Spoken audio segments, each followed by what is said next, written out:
Senior صحافی اور تجزیہ کار جاوید چودھری نے انکشاف کیا ہے کہ سابق وزیر اعظم عمران خان اور ان کے army chief general Qamar Bajwa کے درمیان لیفٹیننٹ جنرل فیض حمید کو بطور ISI چیف ہٹانے کے معاملے پر اختلاف پیدا ہو گئے تھے۔ حالانکہ فیض حمید خود بھی کور کمانڈر بننا چاہتے تھے تاکہ آرمی چیف کے عہدے کے لیے اہل ہو سکیں۔ یہ اختلافات اتنی شدت اختیار کر گئے کہ ایک روز جنرل باجوہ نے استعفیٰ دینے کا فیصلہ کر لیا تھا۔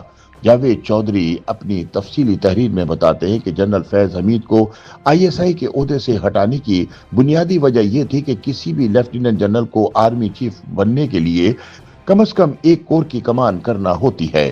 چنانچہ جنرل قمر باجوہ نے فیض حمید کی مرضی سے انہیں ISI کی سربراہی سے ہٹا کر پشاور کا کور کمانڈر لگانے اور ان کی جگہ لیفٹیننٹ جنرل ندیم انجم کو DG ISI تعینات کرنے کا فیصلہ کیا تو عمران ان سے شدید ناراض ہو گئے۔ جب بات بڑھ گئی تو فیض حمید نے خود عمران خان کو بتایا کہ آرمی چیف بننے کے لیے ان کا کور کمانڈر تعینات ہونا ناگزیر ہے۔ اگرچہ معاملہ وقتی طور پر حل ہو گیا، لیکن عمران اور باجوہ کے اختلافات کی شدت کم ہونے کی بجائے مزید بڑھ گئی۔ سینئر صحافی کے مطابق جنرل فیض حمید نے وزیر اعظم عمران خان اور بشرا بی بی کے گرد نہایت مضبوط فیلڈنگ لگا رکھی تھی اور اسی لیے وہ اپنی مرضی کے فیصلے کرتے اور کرواتے تھے۔ نومبر 2021 میں جب ان کی مدت ختم ہونے کا وقت آیا تو عمران انہیں DG ISI کے عہدے سے ہٹانے پر تیار نہ تھے۔ جنرل باجوہ نے وزیر اعظم کو سمجھایا کہ فوجی روایت کے مطابق اگر کوئی لیفٹیننٹ جنرل ایک سال کور کمانڈ نہ کرے تو وہ آرمی چیف کے عہدے کا اہل نہیں ہو سکتا۔ اس لیے فیض حمید کا ISI میں رہنا ان کے مستقبل کے لیے نقصان دہ ہوگا۔ جاوید چودھری لکھتے ہیں کہ جنرل فیض اس صورتحال سے پوری طرح واقف تھے، لیکن ان کا دل تھا کہ وہ کور بھی کمانڈ کریں اور ISI کی سربراہی بھی اپنے پاس رکھیں۔ لہٰذا فیض نے وزیر اعظم کو بریف کیا کہ وہ آرمی چیف کو حکم دیں کہ ISI کو کور ڈکلیئر کر دیا جائے یا انہیں موجودہ عہدے کے ساتھ کور کمانڈر کے برابر کا اضافی چارج دے دیا جائے۔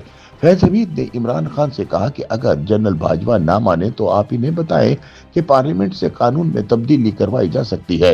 فیض نے عمران سے مزید کہا کہ اگر باجوہ پھر بھی 2 عہدے دینے سے انکار کریں تو آپ انہیں ان کی اپنی ایکسٹینشن یاد دلائیں کہ جب پارلیمنٹ سے آرمی ایکٹ میں ترمیم کروا کر آپ کی مدت ملازمت بڑھائی جا سکتی ہے تو DG ISI کو کور کمانڈر کے برابر اختیارات کیوں نہیں دیے جا سکتے۔ جاوید چودھری کے مطابق فیض حمید کی اس بریفنگ کے بعد عمران خان اور جنرل باجوہ کی ملاقات ہوئی۔ جنرل باجوہ نے وہی دلائل دیے جن کی توقع جنرل فیض کو تھی، جبکہ عمران خان نے وہی جوابات دیے جو انہیں رٹائے گئے تھے۔ چنانچہ جنرل باجوہ نے فیض حمید کو 2 عہدے دینے سے انکار کر دیا، جس کے نتیجے میں یہ ملاقات تلخ کلامی پر ختم ہوئی اور صورتحال سنگین ہو گئی۔ جاوید چودھری کے مطابق ماحول اتنا سخت کشیدہ ہو گیا کہ جنرل باجوہ نے وزیر اعظم کے پرنسپل سیکرٹری اعظم خان کو فون کر کے کہا کہ وہ اگلے دن دفتر نہیں آئیں گے، چنانچہ وزیر اعظم نئے آرمی چیف کا بندوبست کر لیں۔ یہ صورتحال جنرل فیض حمید کے منصوبے کے برخلاف تھی، کیونکہ اگر جنرل باجوہ نومبر 2021 میں ریٹائر ہو جاتے تو فیض آرمی چیف کی دوڑ سے ہی باہر ہو جاتے۔ چنانچہ جنرل فیض فوراً جنرل باجوہ کے سسر میجر جنرل ریٹائرڈ اعجاز امجد کے پاس پہنچے۔ وہاں کچھ ایسے جنرل بھی موجود تھے جن کے کریئر جنرل باجوہ کے اچانک سبکدوش ہونے سے متاثر ہو سکتے تھے۔ یہ سب مل کر جنرل قمر باجوہ کے گھر پہنچے، سارا دن انہیں مناتے رہے اور آخرکار فیصلہ ہوا کہ جنرل فیض خود وزیر اعظم کو راضی کریں گے۔ اگلے روز عمران اور جنرل فیض کی ملاقات ہوئی اور معاملہ وقتی طور پر طے پا گیا۔ فیصلہ ہونے کے بعد جنرل فیض کو کور کمانڈر پشاور اور لیفٹیننٹ جنرل ندیم انجم کو DG ISI تعینات کر دیا گیا۔ مگر جاوید چودھری کے مطابق جنرل فیض پشاور میں رہ کر بھی سابق وزیر اعظم اور بشرا بی بی کے لیے پوری سرگرمی سے کام کرتے رہے۔ اس مقصد کے لیے انہوں نے پورے نظام میں اپنی فیلڈنگ پہلے سے لگا رکھی تھی۔